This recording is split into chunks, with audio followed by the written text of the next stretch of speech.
Good evening दोस्तों,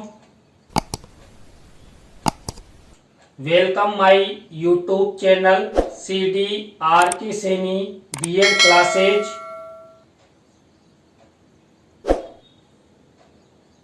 today we will study reinforcement skill. हमने हिंदी माध्यम में जो माइक्रो टीचिंग के 6 कौशल हैं उन कौशलों के बारे में विस्तार पूर्वक अध्ययन कर लिया है। उन 6 कौशलों के वीडियो हमारे YouTube चैनल पर अपलोड है। आप वहां जाकर इन वीडियो को देख सकते हैं, लेकिन आप सबके कमेंट्सों और फरमाइश के आधार पर जो माइक्रो टीचिंग के कौशल हैं उन कौशलों को इंग्लिश मीडियम अंग्रेजी माध्यम में भी मेरे द्वारा मेरे YouTube चैनल पर प्रस्तुतिकरण करने का प्रयास किया है। तो आप सब बने रहें हमारे साथ हमारे YouTube चैनल पर, और यदि आप हमारे YouTube चैनल पर पहली बार आए हैं तो हमारे चैनल को सब्सक्राइब करें और पास ही बने बेल आइकन के बटन को दबा देवे। देखिए, आज हम जो हमारी सायकालीन क्लास होने जा रही है, इस सायकालीन क्लास में हम जो आपका रीएनफोर्समेंट स्किल जिसे हम पुनर्बलन कौशल कहते हैं, इस पुनर्बलन कौशल के कंपोनेंट्स के बारे में अध्ययन करेंगे कि रीएनफोर्समेंट स्किल के कौन कौन से घटक हैं, कंपोनेंट्स हैं, और जो पुनर्बलन कौशल आधारित इन रीएनफोर्समेंट स्किल है, इसका इंग्लिश में कैसे लेसन प्लान बनाते हैं, जो आपकी माइक्रो टीचिंग में आप सबके लिए बहुत ही आवश्यक है, क्योंकि हम माइक्रो टीचिंग के माध्यम से छात्रों को पढ़ाने के कौशल प्राप्त करते हैं और वो कौशल हमें माइक्रो टीचिंग के माध्यम से प्राप्त होते हैं।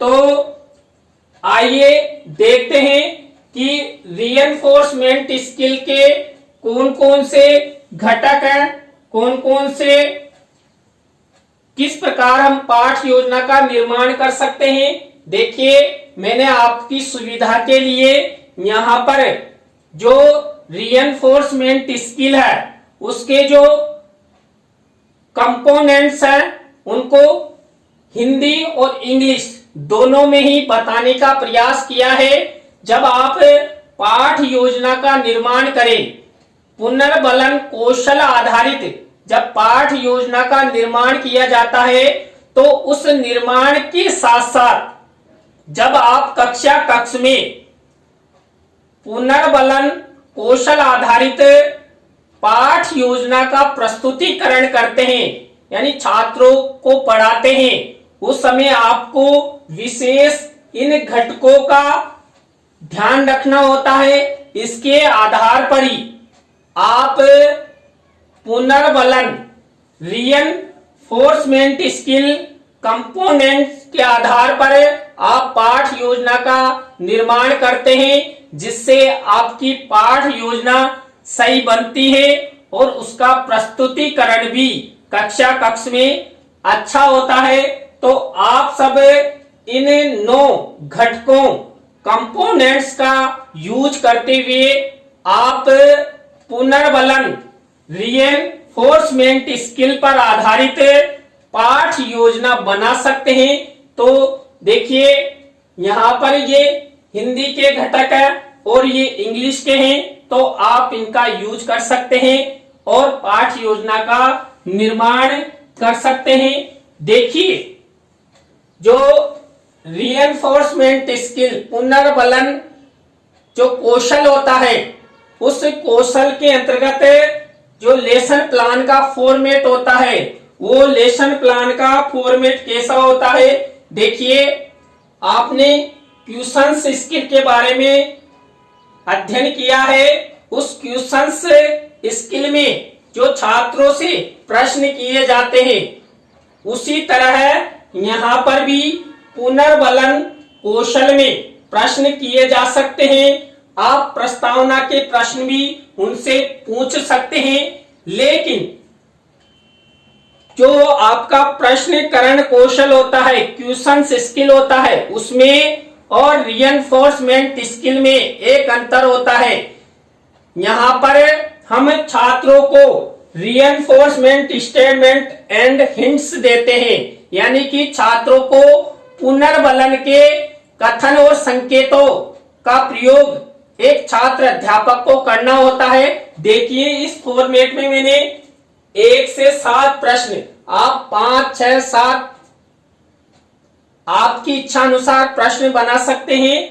किसके आधार पर? जो आप टॉपिक लेंगे, उस टॉपिक के आधार पर आप प्रश्न बनाएंगे, उनके आंसर लिखेंगे और प्रत्येक प्रश्न में आपको जो छात्रों से उत्तर मिलता है, आंसर मिलता है, उस आंसर के द्वारा छात्रों को पुनर्बलन रिइंफोर्समेंट आपको प्रदान करना होगा। जैसे देखिए, यहां पर मैंने रिइंफोर्समेंट स्टेटमेंट एंड हिंट्स लिखे हैं। इसमें good, very good, best, excellent, well done, topping on the back यानी पीठ थपथपाना, योर आंसर वेल, आपका आंसर बिल्कुल ठीक है, आपने बिल्कुल उत्तर अच्छा दिया, आपने उत्तर एकदम से बहुत बहुत वेरी वेरी वेल डन।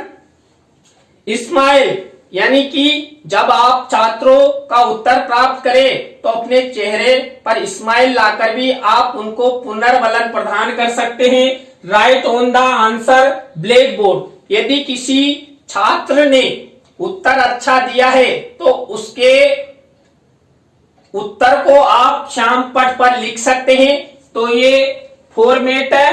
देखिए, ये मैंने इसलिए नहीं बताया कि हर पाठ योजना में हर स्किल के जो फॉर्मेट है उसमें यही फॉर्मेट है, वही skill name, class, date, subject, सब सब्जेक्ट, टाइम और टॉपिक। इस तरह आप इसमें विशेष आपको क्या ध्यान रखना है, रिइंफोर्समेंट स्टेटमेंट एंड हिंट्स का आपको यूज करना है। जो आप प्रश्न बनाएंगे, जब घर से आप पाठ योजना बनाकर लाते हैं, तो जो प्रश्न और प्रश्न के बाद जो उत्तर लिखते हैं, उनके प्रश्न उत्तर के जस्ट सामने इस तरह का कॉलम बनाकर इनमें से आपकी जो भी चॉइस हो, आपकी इच्छा अनुसार आप उन्हें कौन सा पुनर्बलन हिंट्स और स्टेटमेंट देना चाहते हैं, उसके हिसाब से लिख सकते हैं। यहाँ पर देखिए, मैंने पूरे लिख दिए हैं अलग अलग।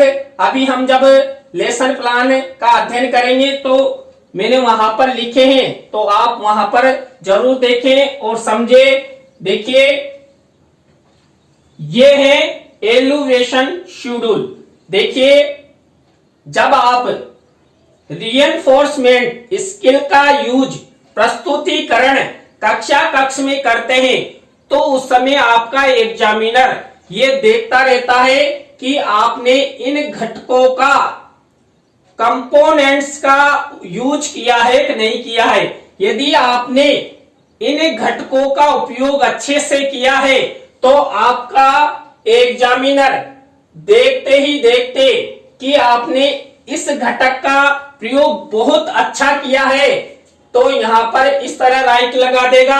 आपने use of positive non verbal cues, यानी कि आपने इस घटक का यूज किया है, तो यहां पर राइट। इस तरह प्रत्येक घटक का यूज यदि आपने किया है तो आपका एग्जामिनर इस तरह प्रत्येक घटक के आधार पर जब आपका मूल्यांकन करेगा तो मिनिमम, नॉर्मल और मैक्सिमम, इस आधार पर वो राइट लगाएगा और आपका मूल्यांकन करता रहेगा। इसलिए आप विशेष ध्यान रखें कि इन घटकों का, कंपोनेंट्स का विशेष ध्यान रखें, जिससे आपकी पाठ योजना का प्रस्तुतिकरण अच्छा हो और आप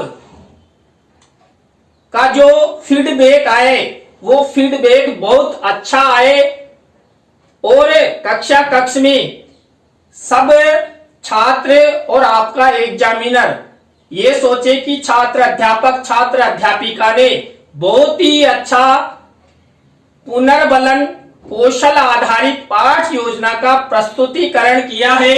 इसके बाद देखिए जो रीइंफोर्समेंट स्किल के लेसन प्लान है, उन लेसन प्लानों के बारे में हम अध्ययन करेंगे कि रीइंफोर्समेंट स्किल यानी कि पुनर्बलन कौशल पर आधारित पाठ योजनाओं का निर्माण हम कैसे करते हैं। देखिए यहाँ पर ज्यादा दिक्कत नहीं है, केवल आपको यदि क्वेश्चंस स्किल अच्छे से आता है तो आप क्वेश्चंस स्किल का यूज करते हुए ही आपको रीइंफोर्समेंट स्टेटमेंट एंड हिंट्स का प्रयोग यूज करते हुए छात्रों को पुनर्बलन प्रदान करना है। और यदि आपने उनको पुनर्बलन कथन और संकेत अच्छी तरह प्रदान कर दिए तो आपका प्रस्तुतिकरण अच्छा होगा। देखिए इस कौशल में जब छात्रों के लिए प्रश्न वितरण किए जाते हैं तो पूरी कक्षा के लिए प्रश्नों का वितरण होगा और जब उत्तर प्राप्त किया जाएगा तो एक एक स्टूडेंट से ही उत्तर प्राप्त किया जाएगा। जैसे मैंने प्रश्न किया व्हाट इज योर नेम, अब पर्टिकुलर एक छात्र का ही एक साथ नाम पूछ सकते हैं, लेकिन क्वेश्चंस का वितरण है तो पूरी कक्षा के लिए, फुल ऑफ क्लास के लिए यूज करना है। फिर आपको खड़ा करना है कि बाबूलाल खड़े होइए, आप व्हाट इज योर नेम, फिर बाबूलाल उत्तर देगा माय नेम इज बाबूलाल। तो इस तरह आप इस कौशल में भी क्वेश्चंस स्किल की तरह है प्रश्नों का वितरण करेंगे कक्षा के सभी छात्रों के लिए और आंसर प्राप्त करेंगे पर्टिकुलर एक छात्र से। देखिए ये मैंने पहली पाठ योजना बनाई है रीइंफोर्समेंट स्किल की। देखिए यहाँ पर स्किल नेम लिखा है रीइंफोर्समेंट स्किल, क्लास 7 डेट लिख दी आज की 7 मार्च 2021। इसके बाद सब्जेक्ट लिखा हिस्ट्री, देखिए इतिहास से संबंधित ये पाठ योजना है। इसके बाद टाइम 6 मिनट, आप 5 से 7 मिनट भी ले सकते हैं क्योंकि ये औसत चलता है। कई बार हम प्रश्न ज्यादा बना लेते हैं, 7 प्रश्न बना लेते हैं तो कम से कम 7 मिनट आपकी लग जाती है और इसमें हम 5 से 7 प्रश्न तो बनाते ही बनाते हैं। इसके बाद टॉपिक लिया है मैंने महाराणा प्रताप, हिस्ट्री के अंतर्गत महाराणा प्रताप का टॉपिक मैंने लिया है। देखिए पहला क्वेश्चन देखिए, when was Maharana Pratap born, Maharana Pratap का जन्म कहां हुआ, कब हुआ, व्हेन कब हुआ, तो 9 मई 1540, 9 मई 1540 को महाराणा प्रताप का जन्म हुआ। अब देखिए जब पहले प्रश्न का वितरण छात्रों के लिए किया गया तो आप पूरी कक्षा को प्रश्न वितरण हेतु निर्धारित करेंगे और जब ये उत्तर आप प्राप्त करेंगे तो आप विशेष ध्यान रखेंगे कि जो 9 मई 1540 आपका उत्तर आएगा ये एक एक छात्र से आप पूछेंगे, एक साथ एक से अधिक छात्रों से उत्तर आपको प्राप्त नहीं करना है। और जो भी छात्र इस प्रश्न का उत्तर दे दे उसे हम जो रीइंफोर्समेंट स्टेटमेंट एंड हिंट्स प्रदान करते हैं तो उसमें वेरी गुड, जैसे मान लीजिए मैंने प्रश्न किया दूसरा कि where was Maharana Pratap born, Maharana Pratap का जन्म कहाँ हुआ? तो कालूलाम ने उत्तर दिया कुंभलगढ़ फोर्ट, कुंभलगढ़ किले में। तो तुरंत मेरे द्वारा उसको पुनर्बलन, रीएनफोर्समेंट स्टेटमेंट या हिंट्स प्रदान किया जाएगा। एक्सीलेंट। तो इस तरह आपको ये रीएनफोर्समेंट स्टेटमेंट एंड हिंट्स प्रदान करने हैं। थर्ड प्रश्न है, what was the father's name of Maharana Pratap? Maharana Pratap के पिता का क्या नाम है? महाराणा उदय सिंह। अब जो भी छात्र इसका आंसर देगा उसको हम रीएनफोर्समेंट स्टेटमेंट एंड हिंट्स देंगे। Well done. इसके बाद नेक्स्ट क्वेश्चन से, what was the mother's name of Maharana Pratap? Maharana Pratap की माता का क्या नाम? आंसर हमें छात्रों से मिला महारानी जयवंताबाई।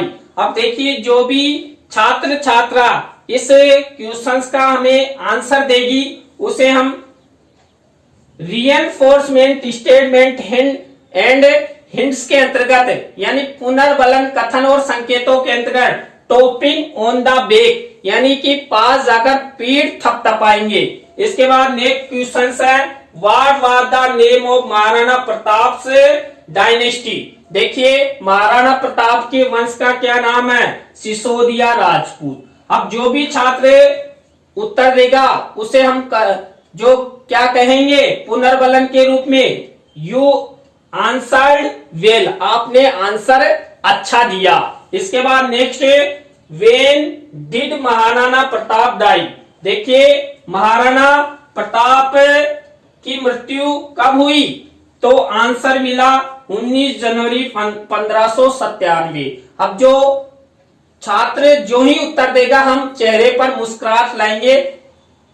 इस तरह आप रीएनफोर्समेंट स्टेटमेंट एंड हिंट्स का यूज कर सकते हैं। नेक्स्ट क्वेश्चन है, where did Maharana Pratap die? यानी कि महाराणा प्रताप की मृत्यु कहाँ हुई?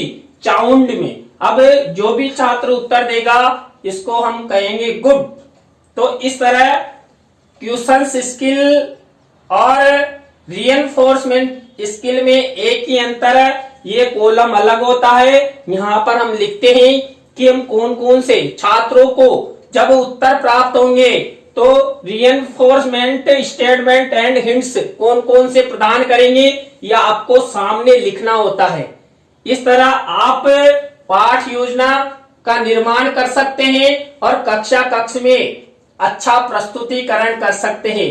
आपको यदि क्वेश्चन स्किल अच्छा आता है तो आप रीएनफोर्समेंट स्किल का तो अच्छे से यूज कर सकते हैं। केवल ये ध्यान रखना है और अच्छा सा प्रस्तुतिकरण आपको कक्ष में देना है। देखिए ये हमारे चैनल का कीवर्ड है CDRK सैनी। चाहे आप गूगल हो, विडमेट हो, यूट्यूब हो, फेसबुक हो, कहीं पर भी सोशल मीडिया के एप्स पर CDRK सैनी कीवर्ड द्वारा